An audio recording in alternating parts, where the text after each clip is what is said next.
makinig, makiramdam, at unawain ninyo ang ating tatalakayin ngayon.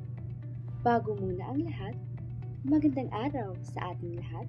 Ako po ang inyong lingkod, Gian Kimit Balina, isang mag-aaral ng BSEd Filipino 1. Ngayon, tatalakayin natin kung ano nga ba ang kaugnayan ng sosyedad at wika.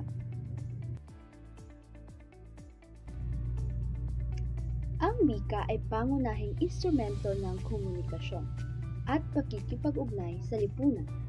Hindi maaaring paghiwalayin ang wika at lipunan. Ang lipunan ay nahahati ayon sa antas ng pamumuhay, kasarian, lahi, edad, at iba pa. Ang mga wika ay nagiging laganap dahil ginagamit ito sa pagbibigay kaalaman at impormasyon. Dumako naman tayo sa kahalagahan ng wika sa lipunan. Una rito ay pagbubuklod.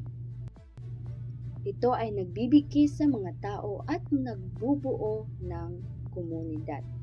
Sa panahon ng sakuna, ang wika ang nagiging daan upang magkaisa ang mga mamamayan sa paghahatid ng tulong at impormasyon. Halimbawa, sa isang baryo na isinalanta ng bagyo, ang paggamit ng iisang wika ay tumutulong upang mabilis na maipaabot ang pangangailangan ng mga nasa lanta. Iyan ang halimbawa ng pagbubuklod. May kahalagahan pa rin ng wika. Pangalawa, ang kultura. Ito ay nagiging simbolo ng kultura at nagbibigay ng pagkakakilanlan o tinatawag sa Ingles na identity. Ang salitang bayanihan sa Pilipinas ay hindi lamang isang salita, kundi isang simbolo na pinagtutulungan sa kultura ng mga Pilipino. Ipinapakita nito ang diwa ng pagkakaisa sa pamamagitan ng paglilipat ng bahay gamit ang sama-samang pagbuhat. Halimbawa dito ay bayanihan, di ba? Nang dahil sa kultura, nagkaisa ang lipunan o tinatawag nating sosyedad. Dumako naman tayo sa komunikasyon, ang ikatatlong kahalagahan. Ang komunikasyon ay isang instrumento sa pakikipag-ugnayan at pagpapahayag. Sa isang pamilya, nagkakaroon ng mas maayos na ugnayan ang mga miyembro kapag bukas ang komunikasyon. Halimbawa, ang isang anak na may problema sa paaralan ay malayang nakapagsasabi sa kanyang magulang dahil sa maayos na paggamit ng wika. Ang pang-apat, ito'y ang pag-unlad. Nagiging tulay ng komunikasyon at nagtataguyod ng mapayapang lipunan. Sa larangan ng negosyo, ang paggamit ng epektibong wika ay susi sa pag-unlad ng isang kumpanya. Halimbawa, sa isang multinational company, mahalaga ang tamang pagsasalin sa mga dokumento at presentasyon upang maunawaan ng lahat ng empleyado mula sa iba't ibang bansa. Yan lamang ang mga kahalagahan ng wika sa sosyedad o tinatawag nating lipunan. Una ay ang pagbubuklod, pangalawa ay ang kultura, pangatlo ay ang komunikasyon, at ang pang-apat ay ang pag-unlad. Ngayon, dadako naman tayo sa sociolinguistika. Ano nga ba ang sociolinguistika? Ang sociolinguistika ay isang pag-aaral ng wika sa konteksto ng lipunan o sosyedad. Sinusuro nito kung paano nag-iiba ang wika batay sa iba't ibang salit panlipunan tulad ng edad, kasarian, antas, ng edukasyon at iba pa. Nagpapakita rin ito kung paano ginagamit ang wika upang ipahayag ang identidad at pagkakakilanlan ng isang grupo. Ngayon, dahil alam na natin kung ano ang sociolinguistika, dadako na tayo sa mga konsepto ng sosyo-linguistika. Una rito ay ang lingwistikong varyasyon. Ang lingwistikong varyasyon ay tumutukoy sa pagkakaiba-iba sa paggamit ng wika batay sa iba't ibang grupo ng tao. Halimbawa, sa Luzon, ang salitang mahal kita ay kapag nasa Cebu tayo, ito ay magiging gihigugmat ka. Kung sa Ilocos naman, ito ay magiging ayayatin ka. Pero kung doon ka naman sa Bicol, magiging padaba ka. Iyan ang lingwistikong varyasyon. Ngayon, dadako na tayo sa pangalawang konsepto. Ito ay ang estilo ng pananalita. Ito ay tumutukoy sa paraan ng paggamit ng wika na naiiba depende sa sitwasyon at kausap. Ito ay paraan ng paggamit ng wika. Halimbawa, kung formal na sitwasyon, ito ay magandang umaga po. Kayo po ba ang guro sa Filipino? Ito ang masasabi mo kapag nakikipag-usap ka sa iyong profesor. Pero kapag informal naman, uy, proof, anong balita? Pero sinasabi mo lang yan kapag kaibigan mo ang iyong profesor. Diba? Iyan ang mga estilo ng pananalita. Nag-iiba-iba ang iyong estilo ng pananalita depende sa iyong nakakausap. Ngayon, dadako na tayo sa code switching. Ang code switching ay pagpapalit ng wika o estilo ng pananalita sa isang usapan. Halimbawa, Mom, bili tayo ng pagkain. Later, gutom na ako. O, makikita nyo nito, mabilis ang pagpapalit ng wika o estilo ng panalita. Diba? Pangalawa, isang grabe, ang init today, di ko na kaya. Yan ang mga halimbawa. Dadako na tayo sa huling konsepto. Ito ay ang diglosya. Ang pagkakaroon dalawang magkaibang uri ng wika sa isang lipunan, isa para sa formal na gamit at isa para sa informal. Kung makikita nyo sa halimbawa na may dalawa talagang estilo ng pananalita, ito ay magiging formal at magiging informal. Kung sa ibang lugar, halimbawa sa Switzerland, ginagamit ang standard German sa opisyal na talakayan at edukasyon o tinatawag nating formal. Ngunit, ang Swiss German ay ginagamit nila sa pang-araw-araw nilang pakikipagtalakayan. Yan ang diglosya.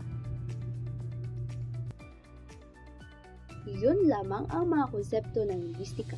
Ngayon, dadako na tayo sa wika, kultura, at sosyedad o tinatawag rin nating lipunan. Ang wika ay ugat ng pagkakaunawan at komunikasyon sa lipunan. Ito ay tama. Sa lipunan rin, nabubuo ang kultura at pagpapahalaga sa pamamagitan ng wika. Tama rin. Kilala ba ng lahat kung sino si Edward Sapir? Kung hindi pa kilala, makinig kayong mabuti. Ayon kay Sapir, ang wika ay instrumento sa pakikipag-ugnayan sa lipunan. So, sino nga ba si Edward Sapir? Si Edward Sapir, isang Amerikanong linguist at antropologo na kilala sa kanyang mga kontribusyon sa larangan ng wika at kultura. May malaki siyang kontribusyon sa wika at kultura. Isa siya sa mga nangungunang scholar ng structural linguistic at may malaking impluwensya sa pagbuo ng Sapir-Whorf hypothesis. Alam natin kung ano ang Sapir-Whorf hypothesis. Pero, magpo-focus muna tayo sa wika. Sa pagbuo ng Sapir-Whorf hypothesis, nagsasaad na ang wika ay may epekto sa paraan ng pag-iisip at pananaw ng tao sa mundo. Siya rin o si Edward Sapir rin ang nag-aral ng mga katutubong wika ng Hilagang Amerika at tumulong sa pagbuo ng modernong linguistic anthropology, at malaki ang naging ambag niya sa pag-unawa ng ugnayan sa pagitan ng wika, kultura at nalipunan o sosyedad. Kaya siya kilala sapagkat may malaki siyang kontribusyon sa wika, kultura at lipunan. Ano ang mga epekto ng lipunan sa wika o sosyedad sa wika? Ang lipunan ay may malaking impluwensya sa pag-unlad at pagbabago ng wika. Ang wika ay isang buhay na sistema na patuloy na nagbabago, depende sa pangangailangan ng lipunan. Halimbawa, sa modernong panahon, maraming banyagang salita ang napapasama sa ating bokabularyo dahil sa globalisasyon at teknolohikal na pag-unlad. Ang social media lang nagpapalaganap ng bagong wika, kundi nagsasalamin din sa kasalukuyang uso, pananaw, at kultura ng lipunan. Ang edukasyon. Ang wika ay ginagamit bilang instrumento ng pagtuturo at pagkatuto na nagpapalaganap ng kalaman at kasanayan sa lipunan. Sa pamamagitan nito, na ipapasa ang kalaman mula sa isang henerasyon patungo sa susunod. Halimbawa, sa Pilipinas, mayroong patakaran sa paggamit ng Mother Tongue-Based Multilingual or Multilingual Education o MTB-MLE sa mababang baitang upang mas madaling maunawaan ng mga mag-aaral ang mga aralin. Gayon din, ang paggamit ng Ingles sa mas mataas na edukasyon ay nagpapakita ng impluwensya ng globalisasyon sa sistema ng pag-aaral.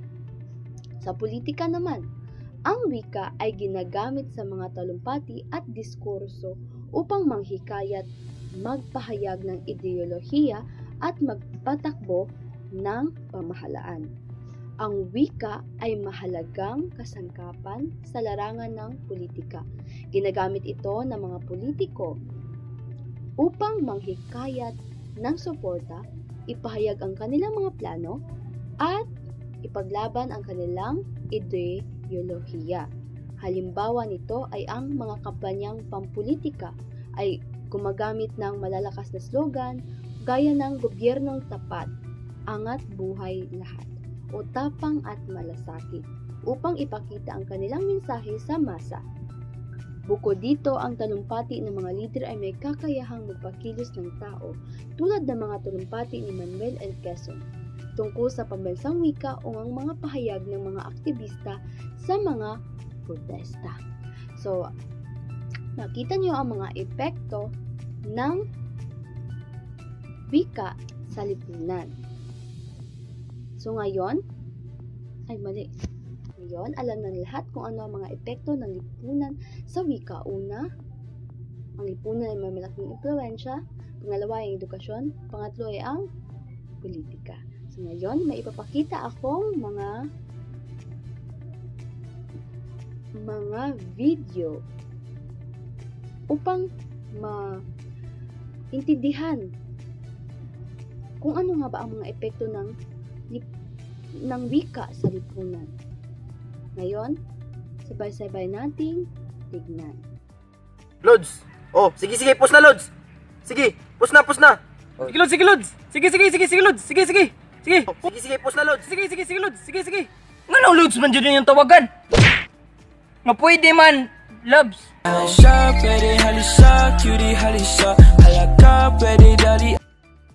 Me speaking using our mother tongue blonde.